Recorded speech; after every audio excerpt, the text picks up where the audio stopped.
Hey guys, it's Girl Got Game. Welcome back to Hakuoki Kyoto Winds, where this time we're doing Hajime Sayato's route, aka the Sweet Sweet Bean, which I'm very excited about. He's been gone a long time in the other two routes, and I'm curious if we're going to join him or if we're just going to miss him more this time around. But anyway, let's get his route started off and see where it takes us. I'm curious. I'm very excited. So Sayato's very sensible, so we're going to try and explain our situation this time around and see where that takes us. I would tell them the truth. Perhaps if I did, they'd understand my dilemma. Perhaps they think I'm from Kyoto as well. If I told them I'd only just arrived in Kyoto, they might lower their guard, or so I hoped. I didn't know anyone in Kyoto, and I'd only come to look for my father. I haven't even told them I'm a girl. The rest perhaps could wait, but I felt that it might be wise to tell them I was a girl. I took a deep breath and screamed loudly. "Excuse me! Is anyone there?" After a few moments, the door slid open, and several faces appeared around the edges. Oh, so we meet you as well. Oh no, your name's escaping me. Oh gosh, it's gone.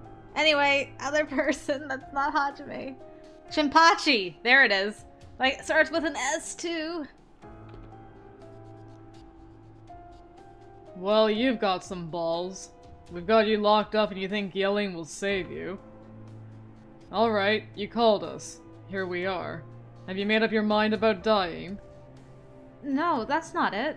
I want you to hear me out. It is unlikely we will spare you out of sympathy. As long as you understand, say what you wish. I sympathize with your awful luck. May you rest in peace. A man should know when to accept his fate. Guys, come on now. They all spoke as if they had already consigned me to death. It was time to make my choice.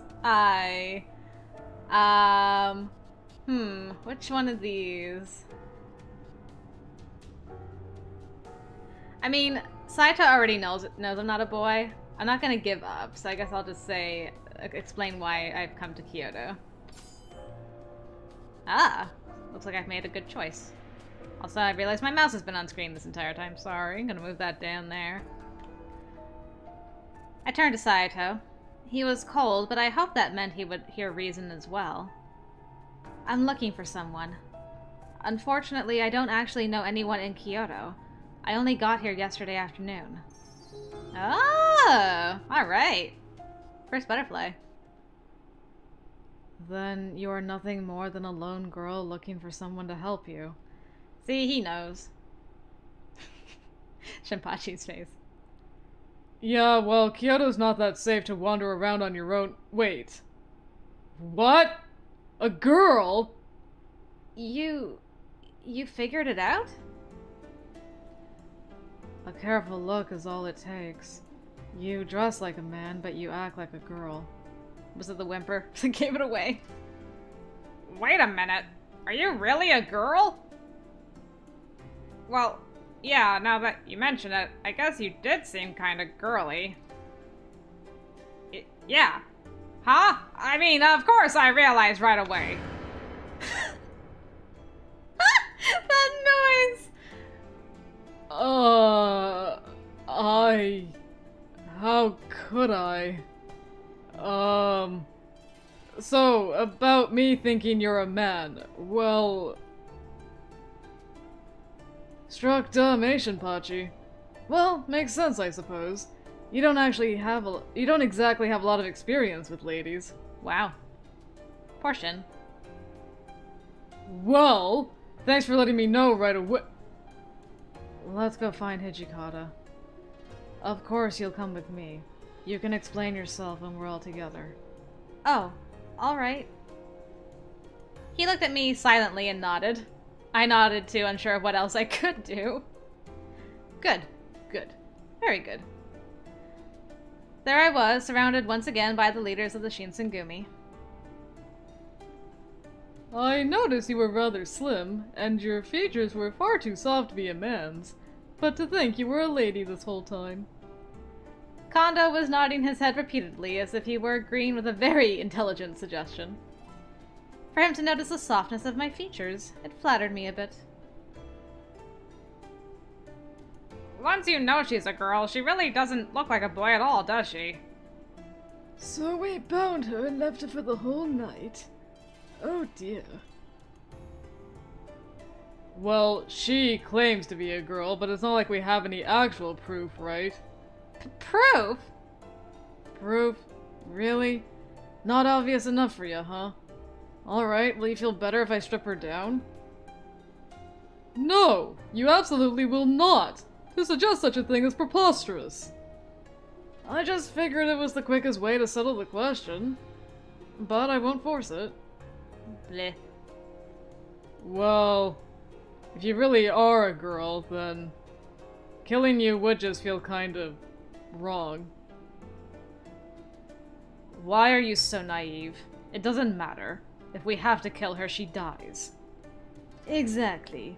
However, her gender is irrelevant. Killing in general is wrong. We were organized to protect the citizens of Kyoto. We would ill serve the public good by murdering civilians in cold blood. Yeah. But if this girl or boy is a threat to the peace, that's a horse of a different color. The Shinsengumi had already suffered a very gruesome reputation in Kyoto. If rumors spread that their men were thirsty for blood, things weren't likely to go well for them. Kyoto would banish them, and with no one to protect the people, the city would erupt into chaos. Each of their members deeply understood the consequences of behaving rashly in these times. My apologies, but I took the liberty of checking through your belongings. It would appear you came all the way from Edo. By yourself. You didn't seem to have much. Some clothing, some pocket change, a few letters, and this sword. One of the letters was from Ryojin Matsumoto, a shogunate-approved doctor. I assume you saw him. What is your purpose, Chizuru Yukimura? The minute my name was spoken, the vibe in the room shifted immensely. Everyone wore a stunned expression, eyes wide, and no words were uttered in response. Until... Wait, Hijikata. That name. Hey now, this can't be a coincidence. Now wait a moment. We only need to determine if you are a threat. Will you tell us your side of the story? At Kondo's behest, I stood up to speak. My name is Chizuru Yukimura. Under the watchful eyes of the leaders, I sharply described how I came to face them. How I lived in Edo, how I'd come to Kyoto to find my father, how lonely the city felt before I arrived. Oh, then you're from Edo as well. And you came all the way to Kyoto to find your father? So, who is your father? My father is Kodo Yukimura. So, the dots are connected. What are you talking about? The handwriting within the letter does indeed match Kodo's, but... To think you were Dr. Kodo's daughter. You know my father? The silence was enough to tell me that the revelation of my parentage caused a pronounced change in their behavior. So, you've been withholding information from us. Huh? What information are you talking about? There's no point in lying to us now. Out with it! What the hell are you doing in Kyoto? I just came to look for my father. I swear I don't know anything else. You came to the city fully aware of what your father Kodo is doing. I was only aware of my father being in Kyoto for his medical work, but I haven't seen him since last summer. That's all I know. Hijikata, it may be better for us not to press, because she may not know anything after all. So, what do you know about my father? Where is he right now? Please tell me. The Shinsengumi is currently attempting to determine the whereabouts of Dr. Kodo Yukimura. You're after my father? So this means... Oh no, you've got us all wrong. We're not after him. I see. A huge wave of relief came over me. He's a fellow supporter of the Shogun, but... well, he sort of disappeared a little while ago. There's a reasonable chance that the enemies of the Shogun have identified him as a threat. I let out an audible gasp, but Saito continued without paying me any mind.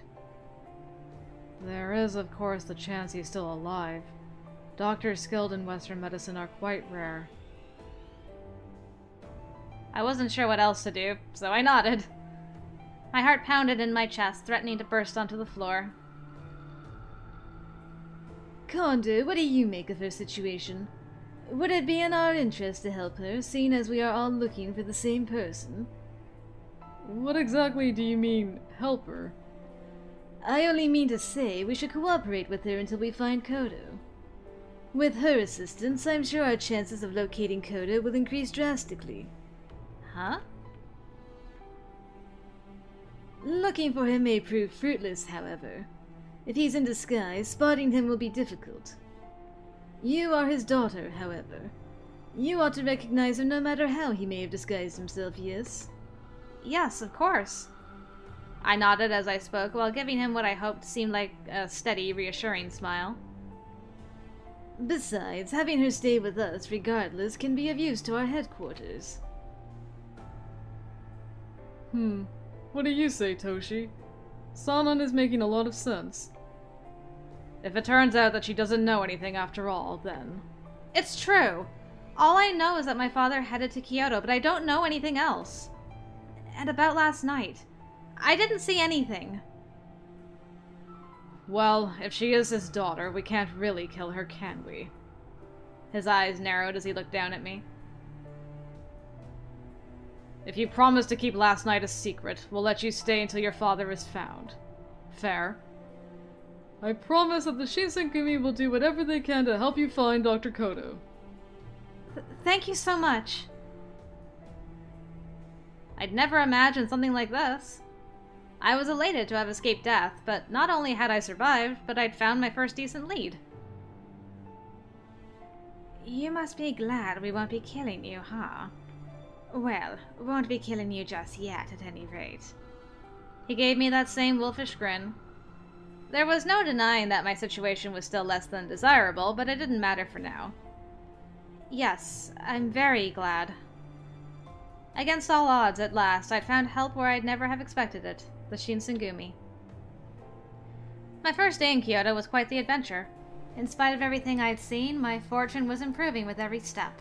I still had a long way to go, but keeping positive was my only hope. Aren't you relieved, Yukimura? It's a pleasure to have you. Yes, thank you. It's a pleasure for me as well.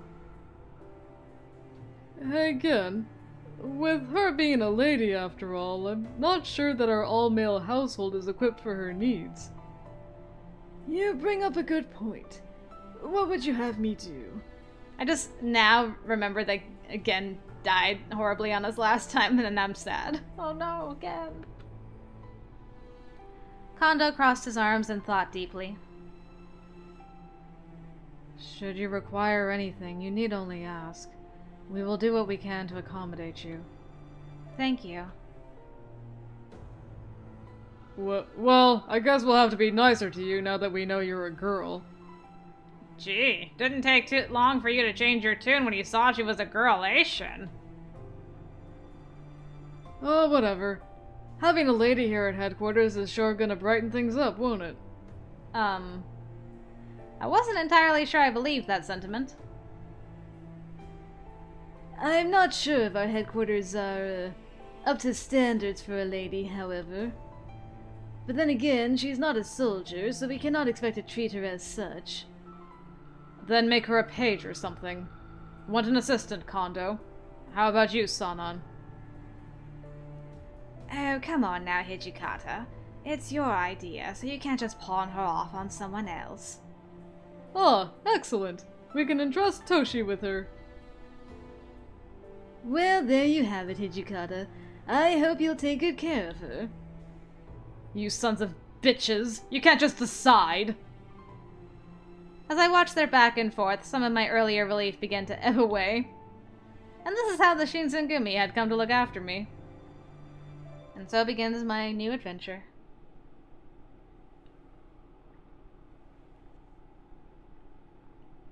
February 1864.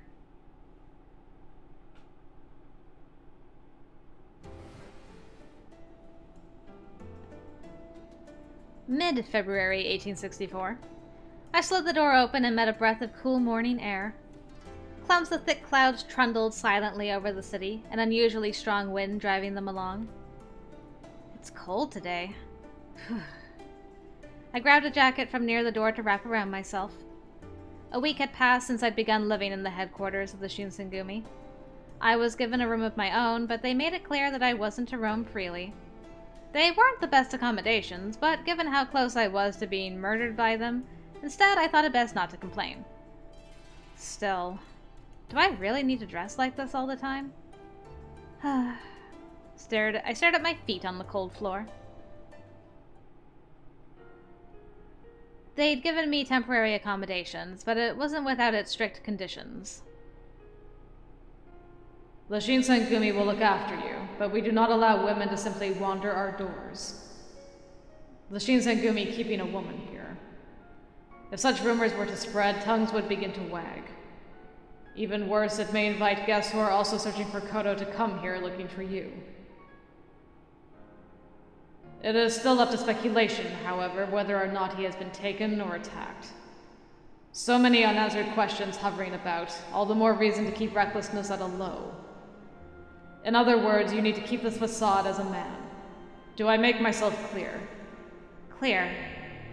His reasoning was sound. Perhaps more than that, I knew he was concerned not only for the Shinsengumi, but also for the safety of my father and myself. I didn't have a choice regardless, but keeping this in mind made his orders more palatable. I don't expect this to be an issue, but having a woman around could disrupt morale, so to speak. For that reason, only we, the Shinsengumi's leadership, will know the truth of your situation. It is imperative for us to keep this under wraps, for there is no telling what becomes of rumors. I understand the situation. So what should I do while I'm here? Nothing. You're gonna get a room and you're gonna stay in it. Really? I could have sworn we decided she was going to be someone's page. Soji, keep your tongue in your mouth or I'll cut the fucking thing off. Before long, I'd been there for a week. I guess I don't have much of a choice. No sense in dwelling on what I can't do, after all. Although it was still a new sensation, I'd grown comfortable in dressing like a boy, particularly the feeling of wearing pants. I straightened up and touched the kodachi that Hijikata had given back to me. This was a familiar friend of mine, the blade by my hip stretching back to as far as I can recall. According to my father, this was an important heirloom passed down through the Yukimura clan. As such, I was forced to take lessons in swordplay, making me well aware of what the blade was capable of. I had never cared much for weapons. Weapons hurt people, which is an obvious factor, but it was more than that, at least for me. For as far back as I could remember, any wounds I suffered healed at an incredible rate. Small cuts would disappear overnight. As a child, I'd thought nothing of it, but as I grew older, I began to realize that I was not quite normal. My father insisted it was a gift of the gods, but that I should tell no one of it. I didn't tell anyone, of course. I was afraid they would treat me like a monster if they knew. Ever since then, I'd done my best not to get hurt. I stayed as far away from blades as I could, and before I realized it, I developed a fear of them. My constant need for disguise was frustrating, but my condition left me more unsettled. Still, that wasn't the only thing on my mind. The rank-and-file soldiers treated me coldly. I'm not just imagining it, right? I learned having a private room was a privilege, even for captains. For a child to arrive and receive better treatment than their own captains. No surprise, really, for the soldiers to hate me. True. I suppose I can't really blame them. I was enjoying the Shinsengumi's hospitality, and so I felt I should help them in some way, but I knew nothing of soldiers and their ways. I gave as much effort as possible, despite Hijikata's commands for me to remain in my room. How does one calm the lonely, restless mind? I think for the soldiers, whenever the captains or other officers would look out for me, it appeared as if they were giving me special treatment. They're just watching me. To make sure I kept my mouth shut, they took turns keeping watch over me. Any mistake on my part would cause huge trouble, so they were making an effort to keep me contained. Even if I could speak with the soldiers, what conversations could we share? Nothing? My only respite from any possibility of detection would be to stay alone. Again. All I wanted from this, though, was to find my father. Even though they'd promised to help me, keeping me locked here without the ability to leave was no better than being tied up. Just when it felt like I'd made some progress into my journey, my search was kept to a halt. Perhaps I thought I could talk to Hijikata, if he would give me permission to look for my father. Oh, no, that's right. Hijikata just recently departed to Osaka. Well, if Hijikata's not here, I wasn't sure what to do. Hold on a second. Just needed some water. Staying put, we were with Kondo. Talking to someone, we go and find Soji and Hajime. So let's do that. We can be concerned for our being this time around, if memory serves. Perhaps there would be someone in the inner courtyard to whom I could speak, I thought. I didn't want to be spotted by the soldiers, so I hid for a moment and scanned the area. Oh, good. Things were looking up. The only people in the courtyard were Okita and Saito. Good morning, Okita. Good morning, Saito. They showed no sign of surprise to my approach and turned lazily to greet me.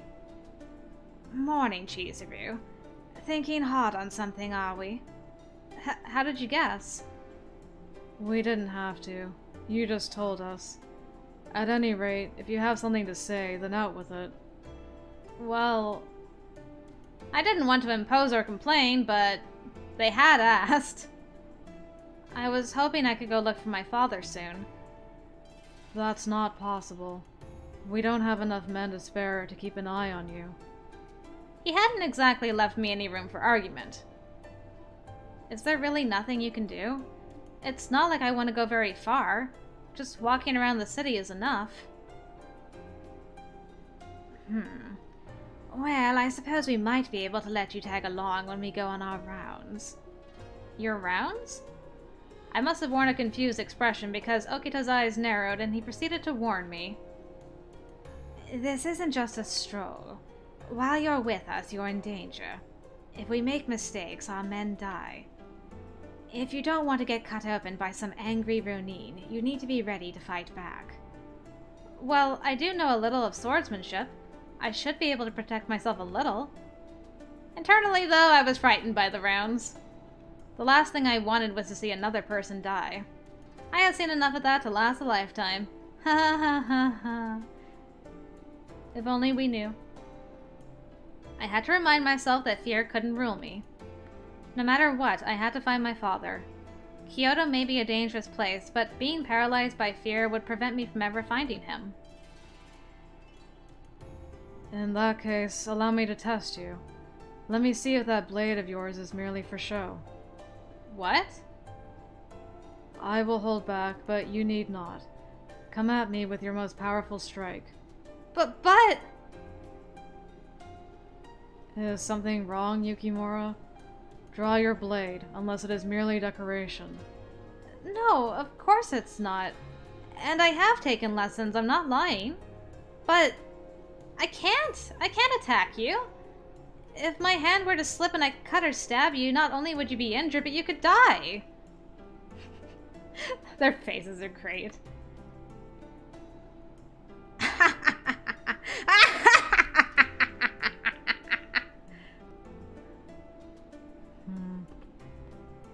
Excuse me, you don't have to laugh. Oh, that you could kill Saito. That's not funny. Ha! Oh man, this is too good. Of course I hadn't thought I could beat one of the captains of the Shinsengumi, but still. There's still a chance of someone getting hurt. If it's to help someone or to protect myself, I wouldn't think twice to draw my Kodachi. But right now, I just can't get myself to do it. I can't just draw my sword on someone if there's even a small chance it could hurt them. Ah, that bean! I understand where you are coming from, but if you prove your worth to me, it will help you. If you can prove to not be a hindrance, we will try and take you out, which will help your search. If you're so concerned for my safety, then use your scabbard, or the back of your blade. I looked down at my sword. Even with the scabbard or the back of the blade, a misplaced strike could break bones. However, this was the opportunity I waited for. I didn't want to miss this chance. I straightened up and looked straight into Sayato's cold, calm eyes. Let's go! I settled into a fighting position. Sayato cocked his head slightly to one side and let out a small noise I took to be a laugh. His stance stayed defensive, no sign of fear, despite the fact that I was clearly ready to attack. Did he intend to leave his sword sheathed? I stopped the thought as it entered my mind. His words were to be trusted. Here I come! As I stepped forward, I let out a yell and lunged. The backside of my blade collided with the shoulder of a defenseless Sayato. Or so I thought. He's too quick. Whoa! And it's over.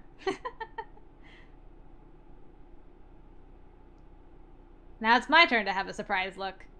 Huh?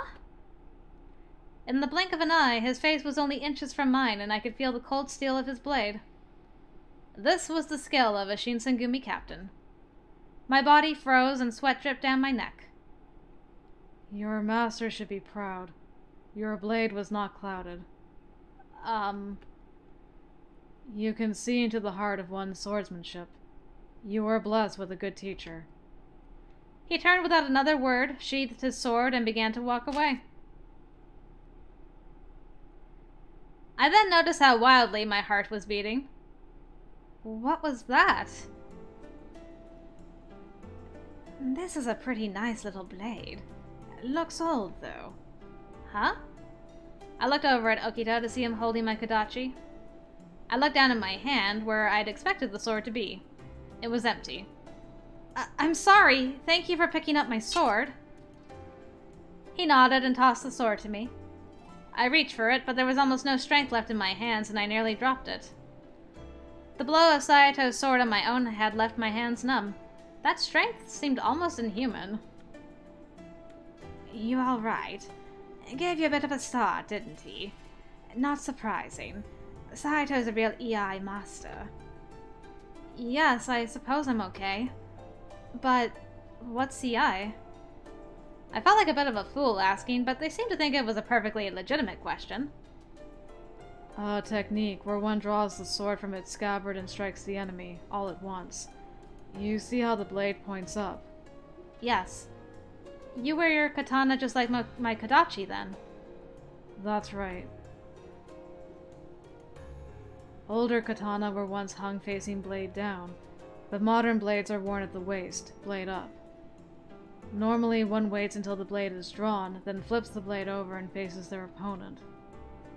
And he could have easily taken my head with that blade. Had we faced an actual battle, I would have been dead sooner than I could prepare myself.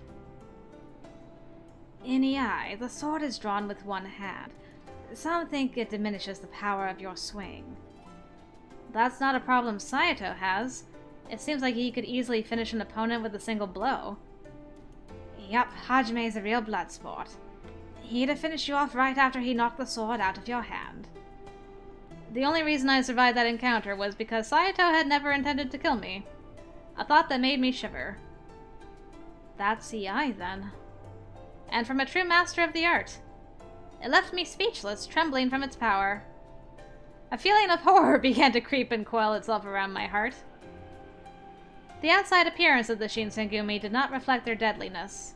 It mesmerized me to witness men who could be gentle, yet killers. Don't berate yourself. You have room to improve, but you have enough that we might take you along. Really?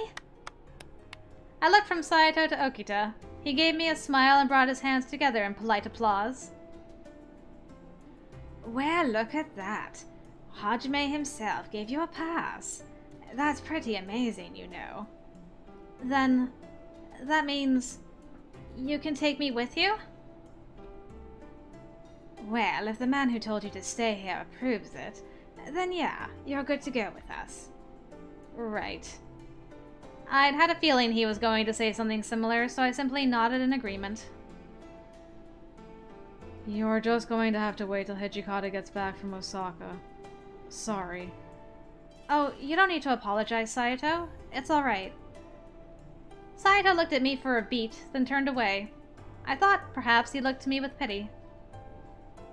We'll ask the commander for permission to take you on patrol. So, you think you can wait just a little bit longer? If you want, we'll keep you company. Really? Okita smirked, and I couldn't tell if he was kidding or meant it. I turned to look up to the sky, watching the white clouds gently drift apart, perhaps a shy omen. At least I had made some progress in my search. In my search, I told myself, however little. The wind had pushed the clouds off of Kyoto, and the brilliant blue they'd hidden sparkled above.